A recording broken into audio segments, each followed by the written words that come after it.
Hey everyone, welcome back to Kubota Farm in East Vineland. Merry Christmas to everyone. Thought I would throw out an episode here for Christmas. Figured why not? Let's celebrate Christmas.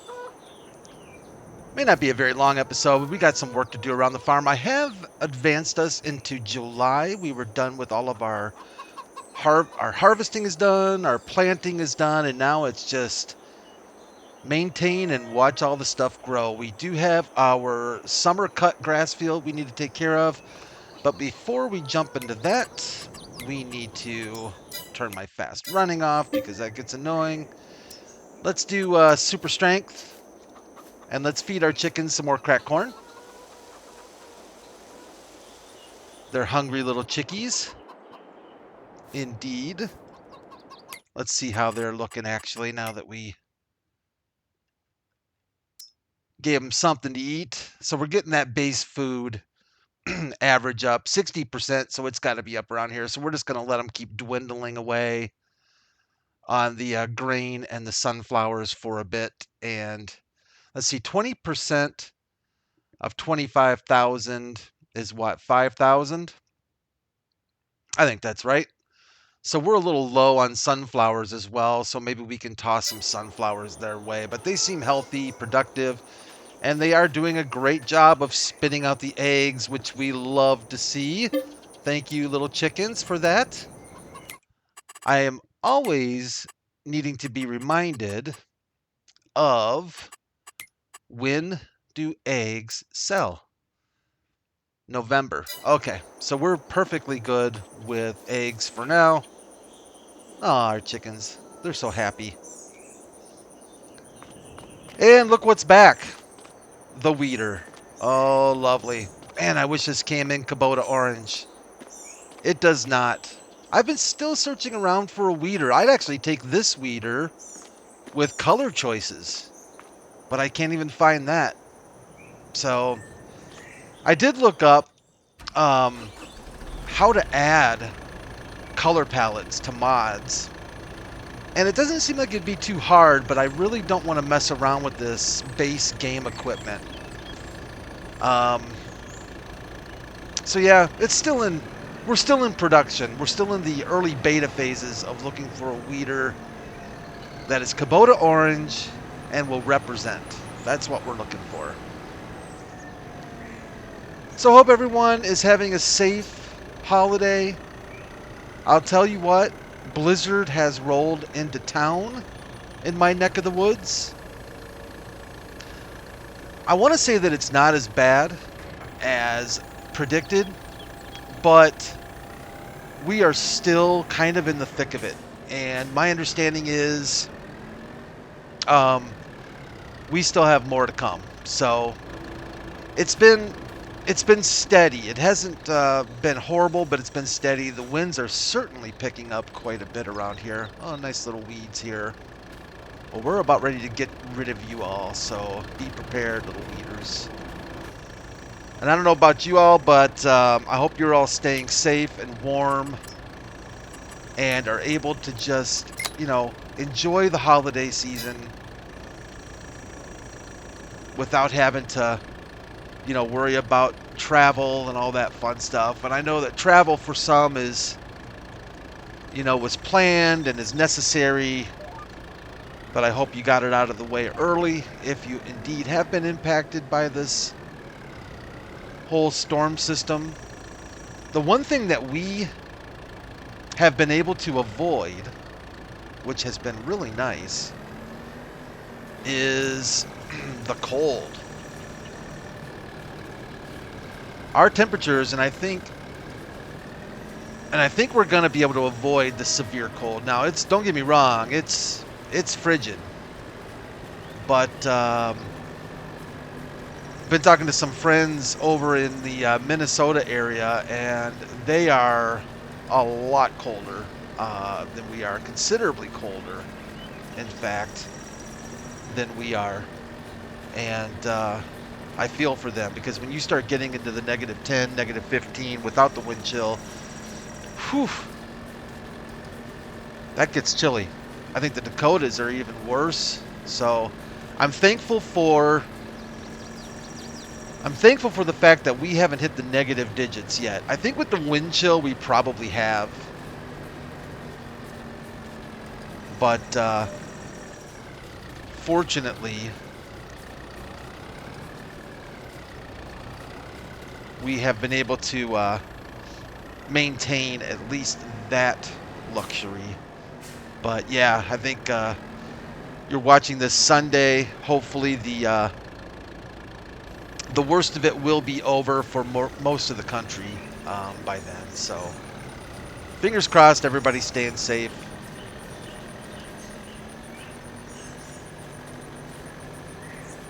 This year has flown by, no doubt. At least for me, it certainly has. We've had a full year of Farming Simulator. Hard to believe that already the game is, well, the game is actually over a year old at this point, I guess.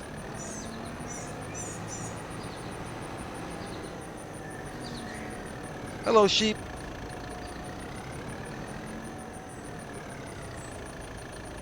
And hopefully you're watching this after Santa has already come and visited your place, gotten you some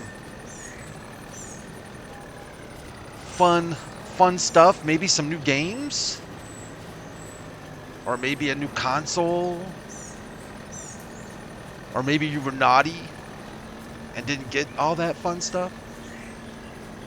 I listen to some of these Santa songs now, you know, having a few more years on me. And some of them are kind of creepy, not gonna lie to you. I mean, just the fact that Santa can always watch you. He knows when you're sleeping. I mean, come on. I mean, there's people I trust a lot more than Santa that don't even know when I'm sleeping. So, yeah. Santa, not cool at all. I'm just going to try and make a mess out of this whole thing we're trying to do here. I don't know why I worry about the grass. I think we're just going to let the weeder wipe out the grass. We're not really doing anything with that grass anyways, so we'll just let the weeder take care of that whole grass patch. I'm not sure that makes a lot of sense, that it completely obliterates the lawn, but yet these crops are so strong. You know, I don't know. I'm not sure I understand that whole thing, but oh well. We'll deal with it. But yeah, there's some creepy Santa songs, no doubt. There's some really good Christmas specials though, you know, and I watched earlier before getting on here, I watched How the Grinch Stole Christmas. Had to get that one in again. I think that actually is my second watch on that one, but the dog is just hilarious. I love the dog. He is, I just feel so bad for him. But Boris Karloff, right? The person who I guess narrates the Grinch and is the Grinch's voice, I guess, as well, does such an amazing job on there. I watched Santa Claus is Coming to Town, which is the old claymation classic. If you haven't seen that one, I think it's definitely worth watching. That's, you know, it's got the Island of Misfit Toys. I guess I don't really know how they fit into the whole thing, but I know that they are represented. You know, it's the whole thing where it's the story of Santa Claus being found as a baby and growing up. It's got some creepy things going on there too. I'm not gonna lie to you. It's got a little bit of weirdness there, but overall, definitely a good catch. Pretty impressive for what, the 1970s? I guess that probably was made. I think 1977, 76, or something like that. I don't know. But a very, very good Christmas classic, no doubt. What else do we have? We've got Santa Claus is Coming to Town. Of course, we've got the Charlie Brown Christmas special. You know, one of the main things I remember with the Charlie Brown Christmas special, and this is probably going to sound kind of weird, but maybe those of you who are a little older will know what I'm talking about, um, was the commercials. Wasn't it Dolly Madison? I think, you know, is that what it was? Am I saying that? Am I thinking of that right? The snack treats, like the host, they were like Hostess, but they weren't Hostess, you know. And I always remember looking at those things as a kid and going, man, yeah, that's what I want for Christmas. I want some of those strawberry, you know, strawberry shortcake deals and stuff like that. It's so good. But the Charlie Brown Christmas classic is awesome. The tree, the classic Lucy, just bullying Charlie Brown. I mean, today if that happened, man, shoot, probably be in the newspapers. But back then it was like, yeah, go Lucy. Yeah, she was brutal. She really was. She was brutal. Linus on the piano, Snoopy dancing. No, Schroeder on the piano. Sorry, Linus. Had the blankie, right? He was the kind of the loser that carried around his little comfort blanket. That's right, it was Schroeder on the piano, Linus with the blankie, Pigpen. You know, you had Pigpen, the dirty kid. Probably smelled like Famunda. Amazing people hung out with him. Then you had kind of that in-betweener. What was that chick's name that was all hot and bothered over Charlie Brown? Oh, shoot. And her little buddy in the dark hair with the glasses would call her Sir. Hello, Sir? I mean, come on. Come on. Another classic, though. Fantastic. But then you get some, you know, Christmas movies. You know, you got, of course, my favorite Christmas movie of all time, if I had to narrow it down to one, is National Lampoon's Christmas Vacation. Part of that, too, is because I absolutely love National Lampoon's Vacation. The original, the classic National Lampoon's Vacation was absolutely phenomenal. And then Christmas Vacation is also just absolutely epic. I got that in. I did get in It's a Wonderful Life, you know. Every time a bell rings, an angel gets his wings. Did get that one in. That's good. It's a good flick. It's actually got some legitimately funny parts to it. But a good classic. What else do we have? Let's see. Oh, Christmas Story, of course, with little Ralphie. Don't even bother with A Christmas Story, Christmas Story. That one is that horrible. I kind of want to be nice, but I can't be. Just not a good one. Home Alone, right? Home Alone. We could turn these things off. We'll do it without the lines. Give us a little more immersive feel. Yeah, Home Alone's a classic. Home Alone 2 was really good too. And that was it for that franchise. But Home Alone and Home Alone 2, I think both hold their own pretty well. There are some brutal things that happened to Marv and his buddy in both of them. But I got to tell you, I think Home Alone 2 almost steps it up a notch with just how absolutely brutal Kevin is to these guys. I mean, oh my gosh. Epic brutality. And I kind of feel more for Kevin on number 2 than I did for 1. I think that Kevin, you know, got kind of the short end of the straw in that family. His parents are horrible parents. I mean, if you look at it legitimately and realistically, his parents, I mean, CPS would be called. They'd be in prison after what they did, especially the second time around. horrible parents. The mom, I love her as an actress, and you know, I wouldn't mind having her as my mom. You know what I'm saying? But horrible mother, horrible. You know, you've left the kid behind one time already, and that one I can kind of see sneaking by a little bit to an extent. But the next year, literally the following year, the number one thing on your mind should be, hey, we forgot Kevin last time.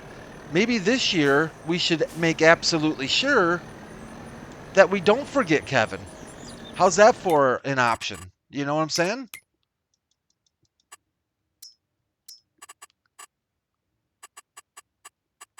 Just checking. I thought I kind of forgot that strip right there. All right. Man, this kind of looks like camo, doesn't it? Now, fields 1 and 2 aren't going to have weeds because we plowed those fields up pretty good. So that is a nice advantage with plowing, is you don't have to deal with these silly weeds. Whoa, Brad. I think you are going over the... I think you're going over... Am I going over the same plot that we did already, or am I in the middle, or what am I doing here? Oh, no, I guess... Okay. I guess we're doing all right. So yeah, I thought Home Alone 2 held its own, you know. Then arguably, some people will say that Die Hard is a Christmas movie. I struggle with that a little bit. And the only thing is this, is yes, it was released. There's a lot of movies, though, that are released around Christmas. That's like a huge Christmas blockbuster release time. I mean, look at, like, Avatar, this new Avatar SeaWorld, or whatever it's called. That's not a Christmas movie, but you know, do you call it a Christmas movie because it was released around Christmas? Now, see, with Die Hard, it had a Christmas theme. It was a Christmas party at Yakamichi Plaza, or whatever it was, Nakamichi Plaza. Whoa, man, it's getting out of control. I just think, I don't know. I struggle with calling Die Hard a Christmas movie. How do you all feel about that? Because I don't think it is. To me, a Christmas movie...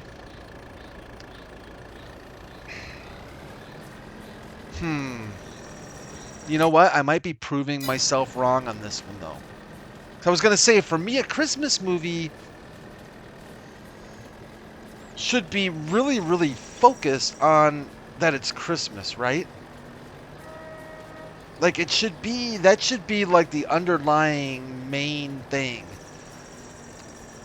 And I guess if we put that to the test, we could say, okay, National Lampoon's Christmas Vacation, yes. Christmas Story, yes. It's a Wonderful Life, yes. Well, yes, yeah.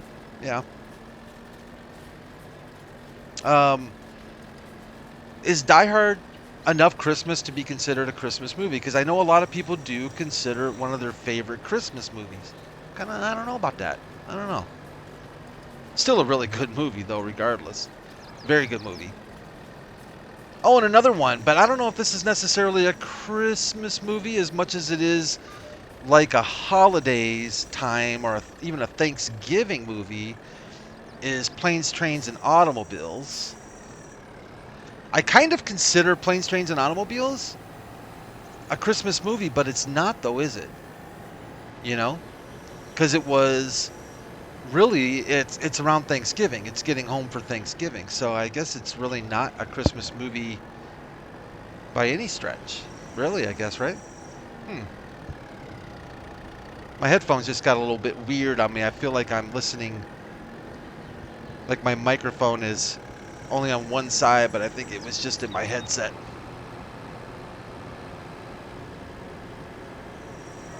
So yeah, there's a lot of good stuff out there. I guess you constitute as a Christmas movie and stuff. I know I'm probably forgetting some really good Christmas classics. Just got to think about it a little bit. see what we've got. Now, is this the kind of weeder that you would actually use for corn? Or I don't know what they use for corn. I don't know if they spray more often than not for corn. I don't know. I don't know on the corn front.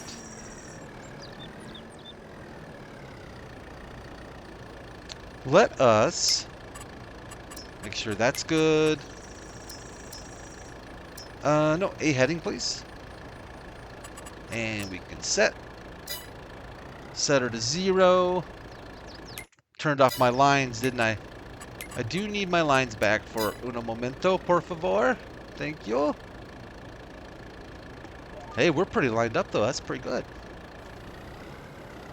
Got that one kind of right. Yeah, I don't know if this is the kind of weeder that makes sense for corn or not. I mean, it'll do the job for what we're doing. But I'm not entirely sure the accuracy of this weeder with corn. I almost wanted to let these things grow more so we could use our See and Spray. I don't believe we have even used that thing one time yet on the farm. But I think you do better with precision farming if you're actually using a weeder early stages like this than you are letting them grow more to the point where you have to herbicide them, I think. Do weeds show up on our little mini-map? No, they don't. And of course, there's all kinds of great music. I personally am a huge fan of Christmas music, for the most part. I think some of it always has to do with memories, you know, just having, and I think that can go both ways, sadly, though, you know, that you can have bad memories, too, with holiday season stuff. And I always think about how really lucky and fortunate I have been with holiday seasons. Let's kick inside here for a sec.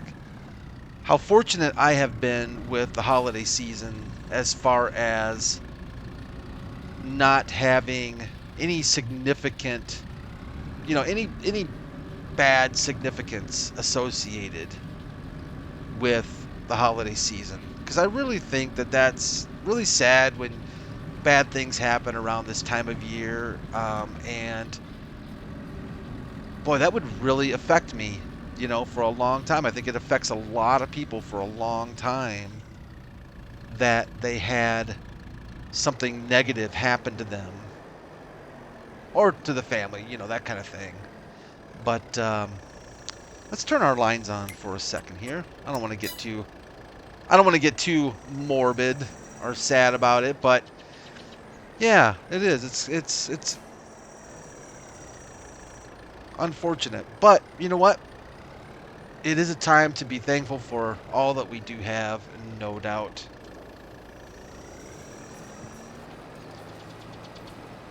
Our GPS is going to be off a little bit on this side, so I'm just going to go ahead and run through this end over here, and then we'll be able to line up again and take care of it. But yeah, some amazing Christmas music.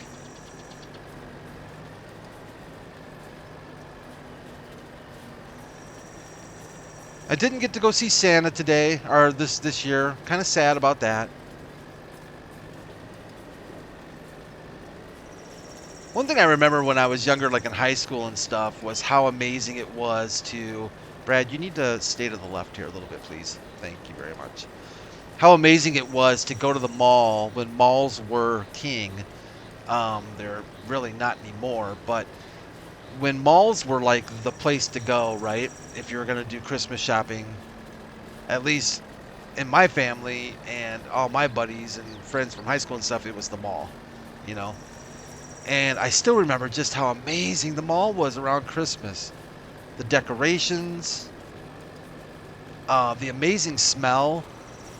And I know that may sound kind of weird, but everything was a little bit better. Smells were better. Like when you walk through the cologne or perfume sections in the old Marshall Fields, Lord and Taylor, and then all the decorations, and they usually had carolers and Christmas music, and it was just the best. It was the best time of year. Best time of year.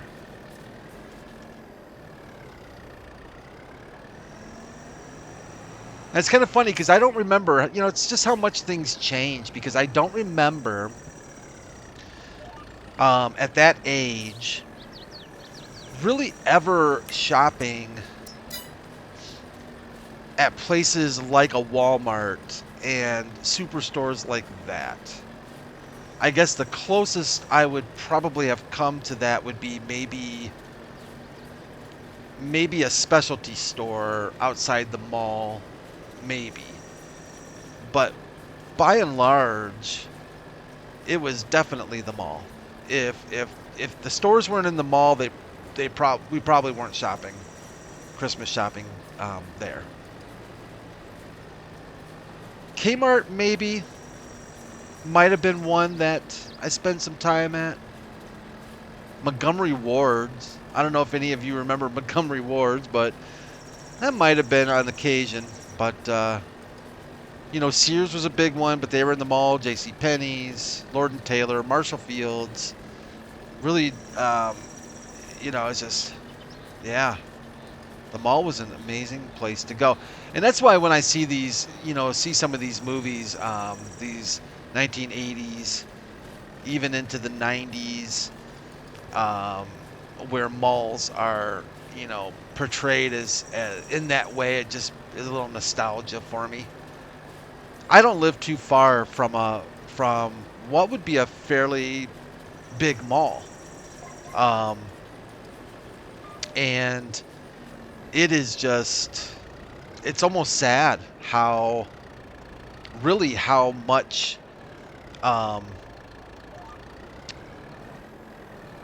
it's changed, just how there's just nothing really there anymore.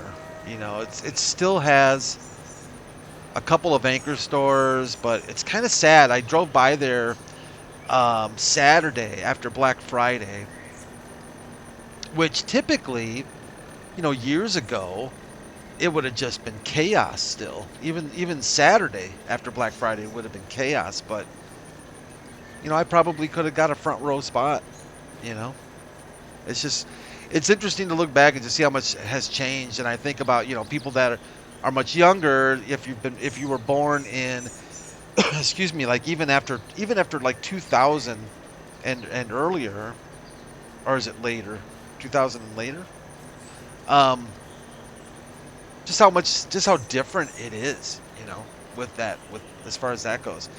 I'll tell you, before this blizzard came through here, I had to stop at one of our local super centers.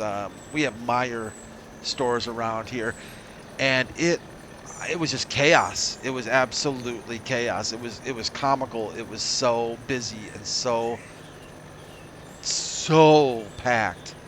And really nothing to do with Christmas shopping. It all, basically all had to do with people freaking out about, preparing for the storm. And on top of that, then you also had the, people getting ready for Christmas and doing their food shopping and stuff. And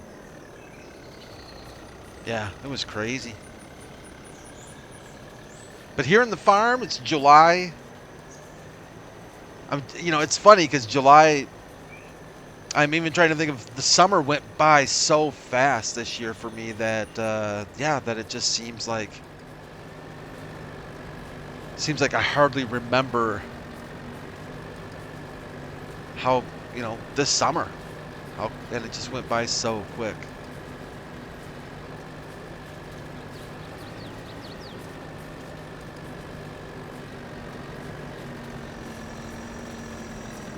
I do like the way Giants finally got the graphics together, or the animations together of the folding plants as you drive over them like that. I remember when, they didn't do that. They were just stiff and stiff upright plants that as you went over them, it was just, chop, chop, chop, chop, one line after the other, and they just weren't animated like that. That just looks so much better that they react now that way. This game has certainly come a long ways. And sometimes I think, like, and I'm guilty of this too. And I remember when 22 was being talked about, and they were talking about the new. Whoa, Brett, you got to put her down if you're gonna. There you go, buddy. Now you got the idea. I was looking at the new features and some of the things that they were talking about for 22, and I was kind of skeptical, if I'm being honest. I was kind of like, is this really all they've added? It doesn't seem like it's a lot different than 19. And I think to some degree, because the game used to be 2 years apart, but now that they're going to this 3-year apart, I think some people expect there to be a little bit more to the next version. But we always have to remember that sometimes changes appear more subtle when there really are more changes, and also that they do add things during the release series. So, I think we're going to see some of that. We saw that with the Platinum expansion pack, and I think this year we're going to see, obviously we're going to see some new crops in the game, or at least carrots, it looks like, and I would guess we've got the new, rolled corn husks, or is that what they call them? Corn husk bales. So we're going to see some things like that come into the game, so we don't necessarily need to wait forever to have some additions like that come to the game, which is kind of nice. So if we look at our map, it looks like we have taken care of our weeds. And now I'm going to be curious if we come out here and take a look at our yields and stuff. Yeah, it doesn't really do anything for yield. I mean, you'd lose some if you let them grow, but I still want to know where that 1% is at. I want to know where that's at. I don't know where that's at. Something tells me, actually, that 1% might be... Okay. So, I've talked about this before, but I've got a mod installed. Why is my tractor... Oh, is this lowered? Okay. I've got a mod installed that... I forget what it's called, but the idea behind it is you don't roll crops that typically aren't rolled in real life. Like corn, sugar beets, potatoes. And I am wondering if that's what that 1% missing is. I wonder if I remove that mod. I mean, it's too late now, but I'm wondering if I removed that mod next time. Sorry, Tin Man. It's a leased piece of equipment, so I'm going to abuse it a little bit. Wouldn't be right if I didn't abuse leased equipment. Thing got filthy, didn't it? So we can return that. Eventually we're going to buy a weeder. I just want to buy one that's available in Kubota Orange, or something close to Kubota Orange. But going back to the rolling thing, I do wonder if I removed that mod and actually did what the game wants us to do, which is roll corn or sugar beets or potatoes, if that would get us our 1%.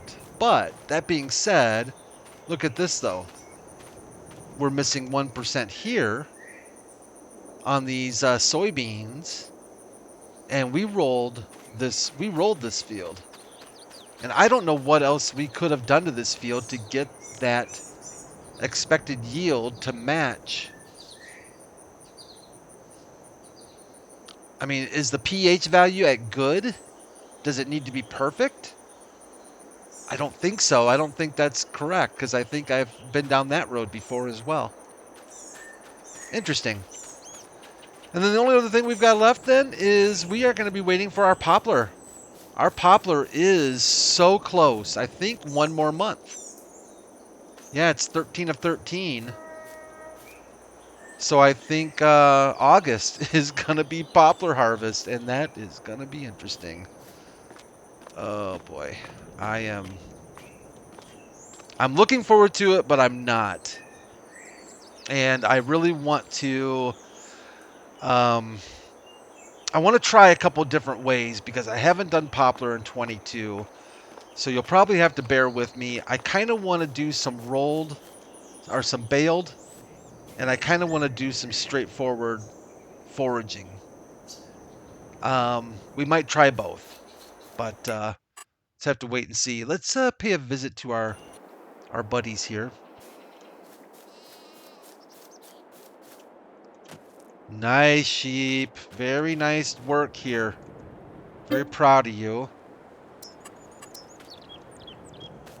Keep the wool coming. We're going to want that cash when the time comes around, for sure. Move a couple bales out of the way. I see you over there. I caught you in the corner of my eye. Giving me the stink eye, weren't you? Giving me the look. Probably thought I was bringing them food, but they got plenty of food. They're good with food. Let's take a quick peek at our pigs. Oh yeah, here's the dude that loves to pop a squat every time we come over. Yeah, thanks for that. Oh, and you're gonna join the party too? Really? Like right there? Keep it inside the fence, bud. How we doing on manure? We need to do something with this stuff, don't we? I forget that it's here, but we need to do some fertilizing using our manure. How much do we have there? 43,345 liters. So let's say, for instance, we decided to fertilize field 3 with poop, right? So fertilizer, manure, 36,000 liters according to the field calculators. So we actually have enough solid manure here to fertilize field 3 if we wanted to next time, or another field. And we should have a bunch of slurry too available, so we should either sell it or use it. How you doing on food, piggies? You doing all right? Give them a quick peek. Yeah, they're doing okay. I'm trying to get the base food up as well, much like we're doing for the chickens, to try to get that 50% ratio a little bit better here. And I need to look at when is the best time to... Why is reproduction at 0? Oh, maybe because... I wonder if we need to sell these $1,200 pigs. I wonder if their usefulness has ended, if you know what I mean. I think so. So I think we want to actually sell. So we would have 10, what do we have here? 20. Yeah, 20 pigs we could probably sell. Because I think they reached that point at this age, right? To where they're not reproducing anymore. They're old and ready to go to market. And then here, I'm going to have to look at that. I think that's right, though. Correct me if I'm wrong, but I do think that is correct. So we might want to consider, I'm going to say it quietly, sending some of these off to the old market, if you know what I mean. But that's going to do it for this episode of Kubota Farm. I do really appreciate y'all joining me again. Leave a like if you would in the below. I'd really appreciate it. Subscribe if you so desire. And again, thank you for an awesome year so far. I really do appreciate all the wonderful feedback I've gotten. Thank you for subscribing and watching. I really do appreciate it. You all take care. Have a very safe holiday season. And stay warm. Take care of yourselves. Let's take care of each other. And I will see you back here on the farm soon enough. Bye for now, everyone.